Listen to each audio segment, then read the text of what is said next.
We're here at Gunya on the road at Wintermoon Festival 2021, and we're going to have a chat with Eddie. We're going to go down the rabbit hole of Eddie. So what do you want to talk about? Well, let's tell them the whole story. Okay. You know?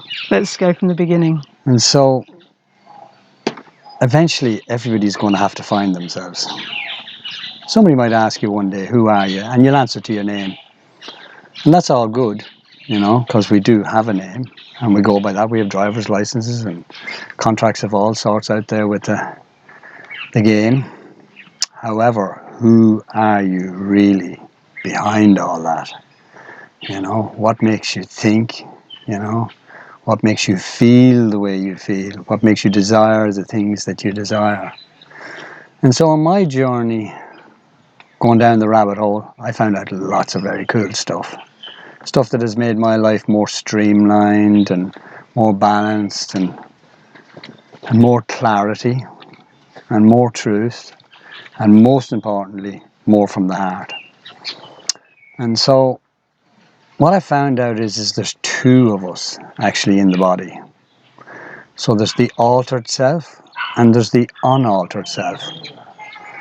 And for the most part, the unaltered self rules the day. And the altered self functions from the three lower chakras. And so to identify the conscious entity within the body, the unaltered self, one has to start living from the heart.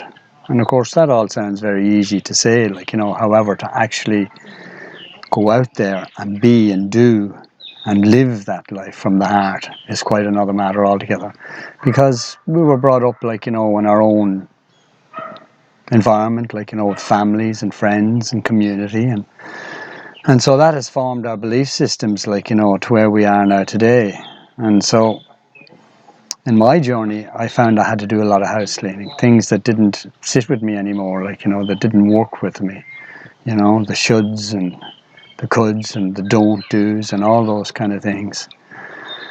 And so on my leg of the journey, like, you know, I found out a very interesting thing, like that the conscious entity, the unaltered self, the driver of the body vehicle, a part of it, yet very separate, distinct, unique and apart from it, is what you would call feeling and desire. And feeling and desire are like the two sides of one coin. They're inseparable. You can't have a feeling without a desire, or a desire without a feeling. And desire always works to gratify feeling. So the simple way of explaining that would be you're sitting at home watching the TV, and the next thing an ad on the television comes up, like, you know, for coffee. Buy this coffee, it's the best coffee, like, you know. And then all of a sudden feeling is spiked then via the senses. And feeling feels like a cup of coffee. So desire then motivates the body to get up, to go to the kettle, put on the water and make the cup of coffee. And then when you come back in again with your cup of coffee and sit down in front of the TV again, perhaps, feeling is satisfied. Oh, that tastes good. So that's it in its simplest terms. Yet everything in one's life is manifested from feeling and desire. Now, feeling and desire reside in the three lower chakras, and they have a round. And when I say a round, they don't always listen to the unaltered self. So feeling and desire are altered, like they're geared towards outside reality, like, you know, and what monkey sees, monkey must have, like a new house, a new car, a new picket fence, you know, a new wife, a new girlfriend. All of those things are all feeling and desire. And while feeling and desire is not ordered and ruled by the heart, feeling and desire wages war upon itself. It's always looking for something more. And that something more, when it gets it, satisfies the feeling for a very short time, and then there's something else. And on and on and on the whirligig goes. And so, of course, the whole trick is to learn to live from the unaltered self, the unaltered state, which is the heart. And so feeling and desire reside in the kidneys and adrenals, like, you know, the kidneys is where you get that pit, that feeling in the pit of your stomach about something is right or not right. You might walk into a room, like, you know, and you can feel an energy over in a certain corner, like, you know, where there's people, and it maybe feels less than thou. And so that's feeling, that's your conscious self. actually picking up the perception of that, like, you know, the psychic perception, the intuitive feeling. And desire then motivates the body, right? Well, we'll avoid that side of the room. So, feeling a desire anyway, they're out there and they're living life and having a great time, partying and drinking and doing all the things, like, you know, that they want to experience, and they don't listen to the heart. So when feeling a desire, wish to manifest something, it does actually come up into the heart, and it's felt there, so it is for a while, and the heart either says yay or nay. And of course, mostly feeling a desire is geared towards what monkey sees, monkey must have, and it'll go with ignore the heart or the unaltered self and go with what it wishes to manifest. Now, the very important thing about this is what I've learned is that when we ignore the heart, 9 times out of 10, feeling a desire will have an agenda, an ulterior motive, you know, for what it wants to manifest. Like, you know, it's what in it for me, you know. And so then that's a thought form cast out there into the outside world. Feeling a desire will say, want to buy a new car. And then it'll start thinking, so it'll actually works the body mind. The body is for the body mind, or is for the body, I mean. And it'll start working the body mind on how to get this new car, like, you know. And so that body mind, is that from the unaltered state? no, you're still in the altered state here when you're coming from feeling a desire from the lower 3 chakras. And so, say for argument's sake then, like, you know, feeling a desire, we're a bit short of money, like, you know, and we could steal money, or we could borrow money with no intention of paying it back, like, to get this item, like, you know. So then that's an unbalanced thought form, and that thought form then will circulate around one, invisibly, but around one. So it will, until it's brought into balanced harmony. And the balanced harmony would be coming up to your mother, whom you borrowed the money off, as an example, and say, Mum, look, I actually took money out of your purse, like, you know, to feed my desire. Yes, to feed my desire and buy the car, and I'm really sorry about that. Well, then that thought form then is balanced, and it is no more. However, if the thought is manifested from the heart and it's to do good, like, you know, good and win-win for everyone, like, you know, then it's a very, very different thing. The thought form is always balanced once it comes from the heart, because it's right. It comes from rightness. It's got the right reason behind it. And so it manifests, and there's no repercussions or karmic outflow from it. And so what's an example of that? So an example of that would be the person who was going to buy the car, like, you know, and who was a diligent worker, like, you know, and the heart said, yes, that'd be a good thing, like, you know, to have a good car, like, to take you to and from work, like, you know, and to go on the adventures that you want to go on. And so you go and get a job and you save money, you know, and you take on extra work perhaps, like, you know, to get more money, like, you know, so that you're able to accumulate a lot more and buy a car in a quicker fashion. And then perhaps then when you have your car, then, like, you know, there's an elderly woman across the road, like, you know, who isn't able to do her own shopping, like, you know, and you put her in your car and you take her down and you bring her shopping, like, that thought from is totally in harmony with the rest of humanity and with the God consciousness itself. And so what we are today is what we were thinking yesterday, and what we will be tomorrow is what we are thinking today. So we are actually the masters, commanders, and conscious co-creators of our infinite now reality. And if we will simply learn to live from the heart, we will manifest all our heart's desires through time, like, you know. And we will do it from a place of peace and harmony and joy and contentment and kindness and compassion and forgiveness. And so to revert back now, like, that you have that bit of information, like how one changes from the altered to the unaltered, one must become absolutely in alignment with the heart chakra. And one must learn to be compassionate and kind and forgiving and unconditionally loving and helpful in every way. And of course, the altered self, like, or the altered ego, doesn't necessarily want to do that. It would prefer to go out and party and you know, it's about me. Everything is about me, you know. And once we learn to manifest from the heart, peace and harmony comes into our life. And as a matter of interest then, like, you know, all sorts of beautiful things start to spontaneously appear around us and flow into us. Like thought forms like that we'd have, like, you know, perhaps a thought form of healing, you know, it could be massage or whatever, like, you know, modality that we choose to use. And we can genuinely help people then, because we're open and we're not stopping the flow of beautiful love energy and light energy that flows through us and it goes out into the outside world. We then manifest much, much quicker. So what techniques do you use to go into the heart for those that are ready to take that step? Like, how did you get there? Right, well, that's a very good question, actually. So many years ago, a partner and myself were conceived, and we had this beautiful daughter. We have this beautiful daughter. And while this was happening, after we conceived, I was going through great changes in my life. I was starting to question everything, and I was most importantly looking at myself and taking ownership of my own life.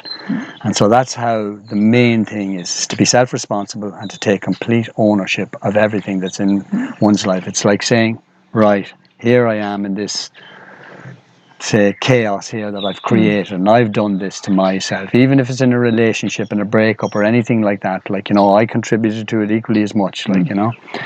And so I started taking great ownership for my life and started taking more responsibility. But however, then Spirit spoke to me and said, you must diet your dialogue. And I didn't know what that meant at the time, like, you know, and so I had to meditate on that for about a week. And then it was shown to me that you must omit words from your dialogue that are disempowering. So words like don't, should, can't, but, please, maybe, just.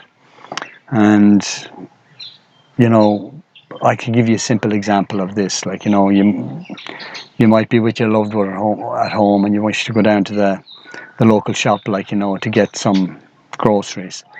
And your partner will say to you, don't forget the milk. And so there immediately, like, you've strung again two negatives and you've set up, you know, to forget the milk. So the way to be with that would be, remember the milk, darling. Oh, yes. You know, and so it's a positive forward. Such a different energy. Yes, very, very different. And so what I noticed from this, once I started dieting my dialogue and omitting all these words, I had to think of sentence structures then in a completely different way. And so the first thing that came to me was, I realized prior to this that I was here and now in the moment. However, I was living from the past into the present. And the moment I changed my dialogue and started to think consciously about what I was saying, I started living from the present moment into the future. And so things changed dramatically then. And what things did you see that changed? What do you remember most about it? Mostly my dialogue, like, was very clear, very direct, and very positive, very open, very honest, very forgiving, very compassionate. Because I realized, like, you know, through all of this, like, you know, that I'm in the movie along with everybody else, like, you know, and we're all playing this great game, like, you know, and it's like waking up and becoming conscious actors in the great movie. And once we start becoming conscious actors, that's the time, like, when we start accepting responsibility and ownership for where we are right now. It won't be easy, like, you know, a lot of this, like, you know, takes great patience and great tenacity, you know, and great discipline and great discernment, like, you know, to get into these and to force the body mind, because it's like it's in a rut, you know, and to force the body mind to think upon the things that we desire to think about, like, that will bring about these positive changes.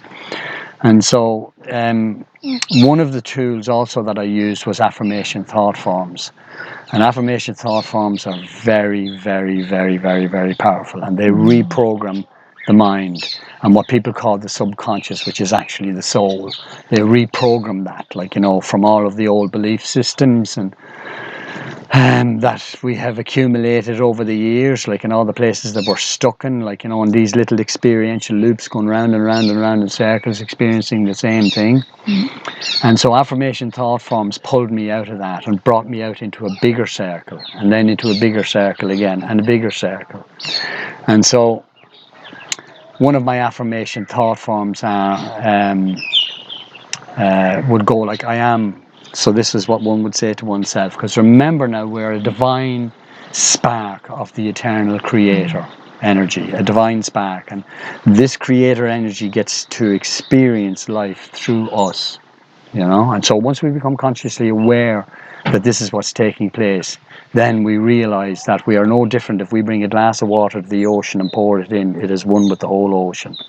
And if we take it back out again, like, the whole ocean is in that glass. And so one realizes then that one is actually a part of the creator, a small tiny part, however, a part of the creator.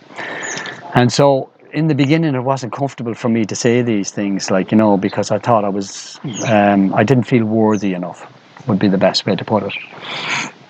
And so the affirmation thought form would be, my thought form is affirmation thought form is, I am God, I am, that I am, and we are God, sovereign, free, the masters, commanders, and conscious co-creators of our infinite now realities. And we charge, we command, we will, and we impel our aligned living breath forms, Aya and sacred living breath form, and manifested in our infinite now realities are our divine affirmation thought forms plus in love, light, life, laughter, righteousness, beauty, truth, and goodness, and service, abundance, insight, revelation, humility, humor, healing, harmony, joy, peace, and serenity, in Christ consciousness, perfection, attainment. And so the wordology that's been used in that now, like, it didn't come to me overnight. Like, I kept modifying it and adding and taking words out, like, that were disempowering, and leaving then the most powerful, potent, loving words in there. And so that's simply one of my affirmation thought forms, like, and I repeat this silently like a mantra inside of myself, like, and when I awaken, the most important time in our journey is first awakening and the last thing at night, because what we have in our minds on first awakening and at last thing at night is predominantly what will manifest for us. So it's good to go. What we manifest for us. Yes, you know, so like before we go to bed, say for argument's sake, we might have a trauma that happened us that day, like, you know, we found out, say hypothetically, like, that the tax man is going to do an audit on us, like, you know, and we're concerned about that, and all our emotions are all upside down, like, you know, over that, and we'll go to sleep on that then, you know. So we've got to get rid of that, and we've got to do the affirmation thought forms and know that everything will be balanced, like, you know, and that 99% of the stuff that we worry about never actually happens anyway. So it's important that our affirmation thought forms are the last thing in our mind as we go to sleep, like, you know, and first thing upon awakening then, like, thank you, thank you, thank you, holy ones, like, you know, for bringing me the breath for a new day, you know, and what adventures are going to come my way. It's I'm so grateful, and gratitude is one of the greatest things that we can do. Yeah, and bestow upon a lot of the ourselves. teachings say about gratitude, thankfulness, and appreciation being a key elements in the way forward, you know, in the way it's always been. Yes. They're like not the Holy Grail, but the key that opens the box of the Holy Grail. And without opening the box first, you're not going to be able to find that elixir, that you know, true essence of where we've come from and where we're going, all in the one, you know, moment. Yeah. Well, we always know when we're coming. We always know when we're coming from our higher aspect. Like, you know, it's something the unaltered, or it's something the altered ego won't want to do. No. You know, so you'll always know the altered ego, like, you know, just endeavors to avoid anything, like, you know, that and doesn't sit with it, like, you know, make it feel comfortable and safe, like, you know, whereas we're in the unknown, like, you know, we're in a world of change constantly, like, you know, and so to embrace that is a great gift to ourselves, and that we're able to bestow upon ourselves. So the way you could sum it up is what the human or the altered self finds subjective and personal. The unaltered self will find objective and impersonal. And so that's what we're endeavouring to do. In all of the interactions that we have in the outside world, we're endeavouring to, we're stalking ourselves continuously, how we feel about that, what's the feeling that we're getting as well, so that we're starting to tune that feeling mind, because it is a feeling mind, a spiritual feeling mind and a spiritual feeling desire mind. Now when that energy is transmuted and it is totally guided by the heart, a feeling a desire transmute then, and like the butterfly, like the caterpillar to the butterfly, and they change into beauty and power. And so, as we know, there's a lot of beings who are in that stage now that have moved into the heart, and they are the butterflies out there. So what's the next stage on? So the next stage on, that's in the heart, and the next stage on then is to identify oneself completely.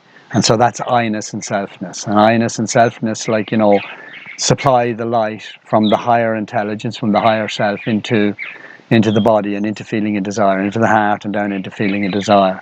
And so if you look at it like, it's like a blank roll of film coming in at the top of the head, and then we imprint stuff here with our thought form processes, and they could be all muddled and higgledy-piggledy and all over the place depending on how well feeling and desire is disciplined. However, there is a pause button, and this is important. You're able to pause that button and rewind. I dissipate that thought form. You say to yourself, I'm not going to manifest that thought form. You know, absolutely not. I have no interest in it. And you rewind and then you let it out again. However, if I was to manifest that kind of a thought form, this is how I would do it. I'd do it from my heart, so I know that it's balanced.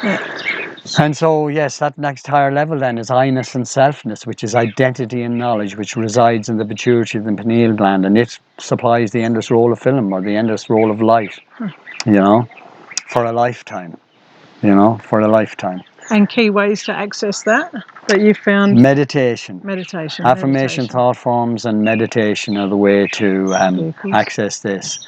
And then live a good, healthy life. Like, you know, I'm vegetarian, that's by choice. Like, you know, I do that because it's light and easy, and my body is nimble and flexible. And I just find it simpler. Like, you know, it's like I outgrew meat. And so if we keep a good, healthy body, and then the body-mind, then we keep it disciplined and focused, like with active thinking, not passive thinking. Passive thinking is sort of, you see a car, oh, I remember a mate of mine had a car like that, like, you know, oh, I remember we went to the dance in it one night, and oh, gee, I remember then when we went away on holidays and we crashed it because we were drinking too much or whatever, like, you know, and that's passive thinking. And so we've got to retrain the body-mind, and the affirmation, thought forms, and meditation help to do this. And so what we're after is active thinking, you know. And what's an example of active thinking? Active thinking is feeling a desire, compelling the body-mind to focus the attention on the intention that feeling and desire has. So what's the trigger behind this desire? Why am I feeling this? Knowledge.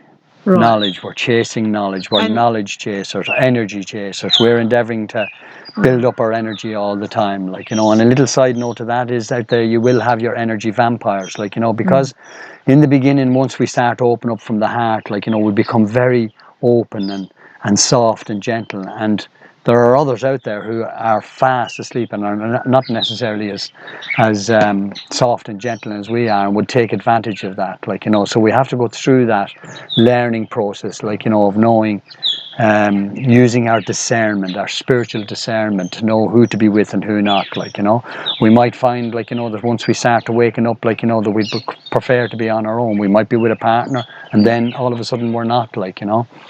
And this is all what the higher self is designed for us, and the higher self brings us in the experiences, like, you know, that will help us the most to awaken and to become whole again, like, you know, back to living from the heart and with the light, the endless light from I-ness and selfness.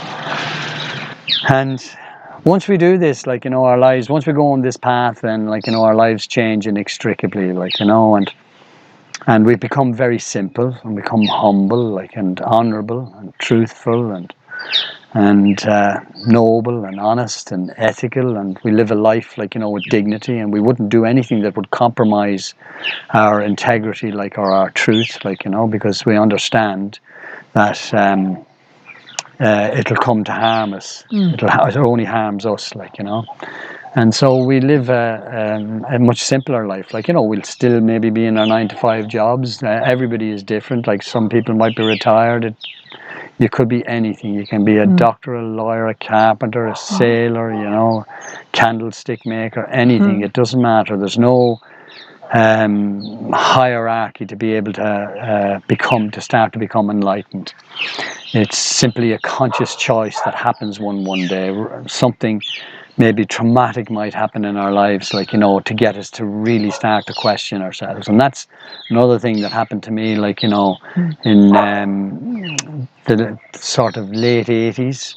I went through a traumatic experience in my life, like, a marriage breakup, and then I moved to Australia, and I found myself here, and then I questioned everything. And once I started to question everything, then, like, my question really came down to, who am I? Where do I come from? Why am I here? And ultimately, where am I going?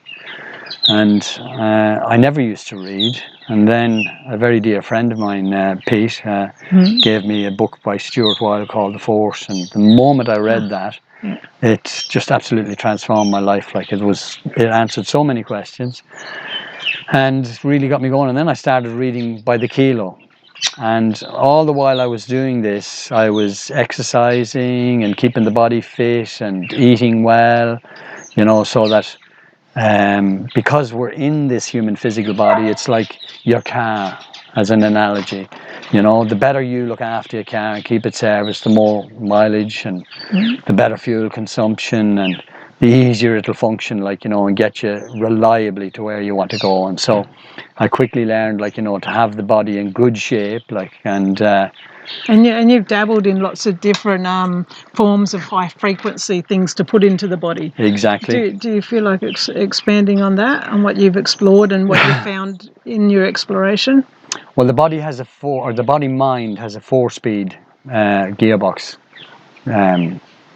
as a metaphor, like, or a comparison, and so it's got beta, alpha, theta, and delta. And for the most part, everybody goes around in beta, like, busy.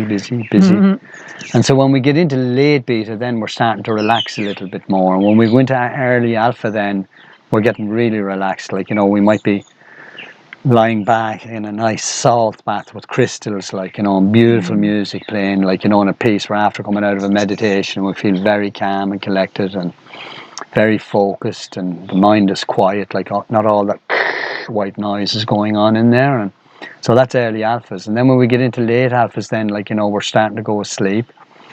And then early theta, then, like, is our dream state, and that's where we do a lot of the dreaming.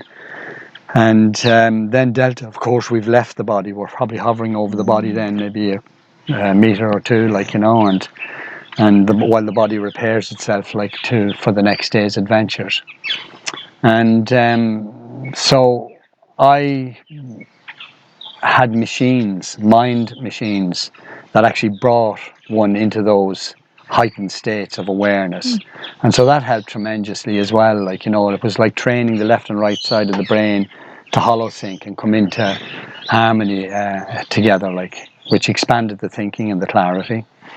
And so yes, I've used mind machines. And what about, is there a name for them, or? The Nova Pro was the one I had, which is probably one of the biggest high-end one out there. Like, and so it's got a lot of pre-programmed programs, but then you're able to put in all your own programs as well into it and dabble with it and extend them and shorten them and all that sort of stuff. And so there's programs for learning. Like, so Baroque music is played at 60 beats a second, and the heart beats at 60 beats a second, and Baroque music therefore is good for studying. And so, and I also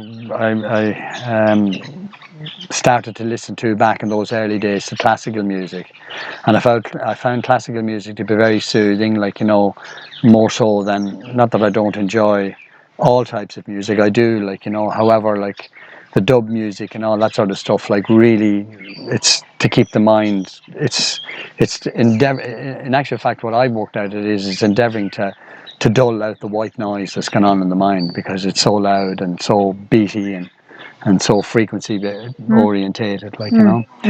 Whereas classical music, like, you know, is a balanced, harmonious music, most of it, like, you know. So say like Vivaldi's The Four Seasons, like if you play it backwards and forwards, it comes out the same. So it's a balanced thing. And so that, and meditation, and good food, and good exercise, like, you know, and good companions, like, you know, to be around with, like, you know, that are on the similar journey, like, you know, discovering themselves, like, you know, and then bouncing stuff back and forth from one another, like, you know. And so, yeah, of all the things I could say to anybody, like, you know, who's embarking on this great journey, like, or even if you're in there somewhere in the middle of it, like, you know, or whatever part you're in, like, you know, meditation, good diet, good exercise, you know, good affirmation thought forms, and yeah, keep with it, like, you know, keep with it. The altered self, like, you know, will always whinge and whine and moan. Oh, I don't want to do that, like, you know. You're walking by a lovely creek, it's the middle of winter, like, you know, and it's like you hear this little voice, jump in, have a swim. And the altered ego quickly pipes up and says, no, I'm not going in there, it's too cold. And so I immediately then peel off my clothes, like, you know, and I jump in, like, you know. So anything that will disrupt the altered ego, I use that and to throw it out, like, you know. And so, yes, and stalking oneself all the time, like, you know, looking at one's thought processes, dissipating thoughts, like, you know, that we don't wish to manifest, you know, reclaiming the light within and returning to nature matter from the thought form, that which belongs thereof. And I mean, it brings up all sorts of questions. Once you start observing the one who is thinking, then you become the observer of the one thinking, and so you're detached from yourself. But then when you go that next step of becoming the one observing the observer of the one thinking, it presents this whole new layer that's quite fascinating. yes. Have you found that there's a connection between those different multi-layers that we carry in our multi-dimensional field with the connecting in with the heart? Have you found it's opened up to that multi-dimensional level? Absolutely, yes. And in my journey, like, you know, my higher self gave me a lot of really, really, really deep lessons when I started to diet my dialogue. So I was going through a very psychic part in my life, like and very intuitive part in my life, and I was shown things. So I was that were startling to me at the time, and I was shown a glimpse of the power of feeling and desire. Which feeling and desire, by the way, very importantly, is the masculine and feminine aspect of ourselves. Yes, and so whichever body feeling and desire is in, feeling and desire are in, like, that's what dominates. And so in the female body, feeling dominates desire, and in the male body, desire dominates feeling. And so feeling and desire have to be brought into harmony, and to bring them into harmony, we must live from the heart. And so as we bring feeling and desire into more harmony and balance, and it's not running out there wanting to do this, that and the other, like, it only does the things that are valuable to spiritual growth and fun. Yes, lots of fun, like, you know. And feeling and desire listens to the heart now. The rounds have changed now. Instead of feeling and desire having what it thinks, I imagine that would make it hard for new age relationship, when hard in the sense of it's not our normal program, you know, to come from the heart, because we've just been weighed down for so long with so much, you know. But in a relationship, in this new frequency we find ourselves, what I'm finding is that you're in such a loving relationship with everything at every moment in time that it's hard to define one from the other. Yes, that's a very good question, like, you know, because I've after been in a relationship myself now for the last 6 months, like, you know, and I explored every angle of it, like, you know, and the person that I was in this relationship was in this circle, and my circle was out here. And so even though there was an enormous amount of love coming forth, there wasn't connections being able to make made with the smaller circle with the bigger circle, not the other way around. I could make connections with the smaller circle very easy, but the smaller circle couldn't make the connections with the bigger circle because it wasn't in their circle of influence. It wasn't something that they'd been exposed to and understood. And so yes, it taught me a very, very, very, very valuable lesson, like, you know. And I am so grateful for this. Grateful, like, you know. Because I watch the kids, you know, with this new frequency we're in, and I notice they're doing it differently. You know, there is no need. I mean, you know, all different, of course, but there is no need to lock in a relationship because like I said before, you're in relationship with everything at all times, in each moment and in every moment. Yes. You know, and so it doesn't leave room for the old way. Yeah. You know, and so it does beg to say, what's next? You know, it's like we haven't been given the paperwork yet to say what's next. We've unravelled the past, and we're good with where we're at with it, and we're in the moment.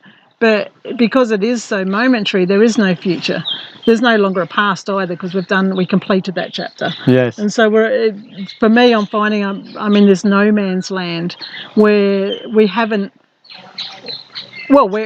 created the new beginning, I suppose, in a sense. So to sum that up, it would be something like two people together standing alone. But why the two? This is where I question with that. It keeps on coming back to that duality.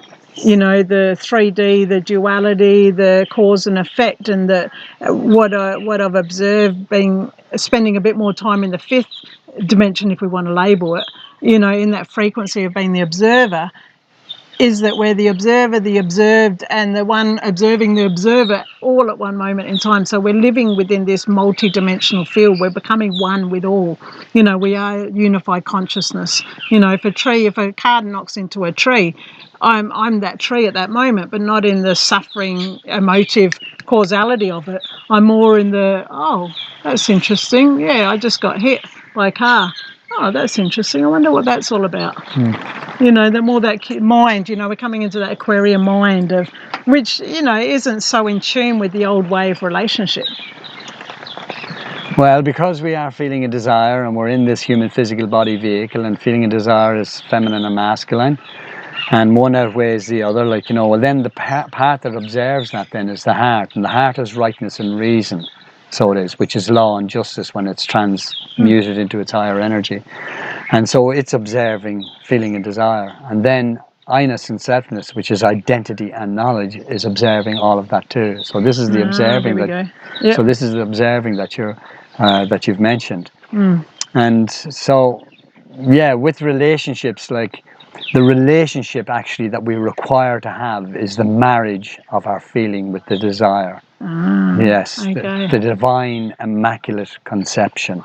When the Kundalini raises and comes up and fertilizes, like, you know, the pituitary and the pineal gland, at that stage then, like, feeling and desire is very close then to being balanced and in harmony, one.